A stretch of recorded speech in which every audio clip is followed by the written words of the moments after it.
सर्दियों की एक ठंडी शाम थी। सिया अपने फेवरेट कैफे में बैठी किताब पढ़ रही थी। बारिश की हल्की बूंदें खिड़की के शीशे पर थिरक रही थीं। हर बार जब वह चाय का घूंट लेती, उसकी आंखें किताब से हटकर खिड़की के बाहर जाती। तभी कैफे का दरवाजा खुला और अंदर एक लड़का दाखिल हुआ। लंबा कद, बिखरे हुए बाल और आंखों में गहरी सोच। उसका नाम आर्यन था। उसने सिया को एक नज़र देखा और मुस्कुराया। सिया ने भी हल्की सी मुस्कान वापस दी।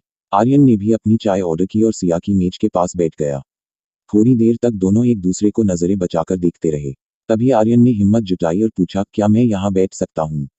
सिया ने मुस्कुराते हुए कहा, हाँ बिल्कुल। आर्यन ने देखा कि सिया के हाथ में वही किताब थी जो वह भी पढ़ चुका था। उसने बातचीत शुरू करते हुए कहा, यह मेरी फेवरेट किताब है। इसका अंत बहुत खूबसूरत है। सिया थोड़ी चौंकी और बोली, आपने इसे पढ़ा है? मुझे इसका अंत जानने का बेसब्री से इंतजार है। इस तरह उनकी बातचीत शुरू हुई। बारिश थम चुकी थी, लेकिन दोनों के दिलों में एक नई शुरुआत हो चुकी थी।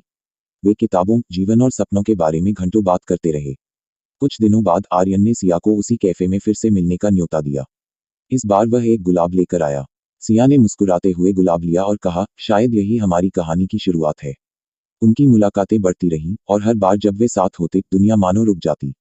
सिया और आर्यन के बीच जो रिश्ता पनपा, वह सिर्फ एक प्रेम कहानी नहीं थी, बल्कि दो आत्माओं का संगम था। और यूं, सर्दियों की वह शाम उनके जीवन का सबसे खूबसूरत पल बन गई।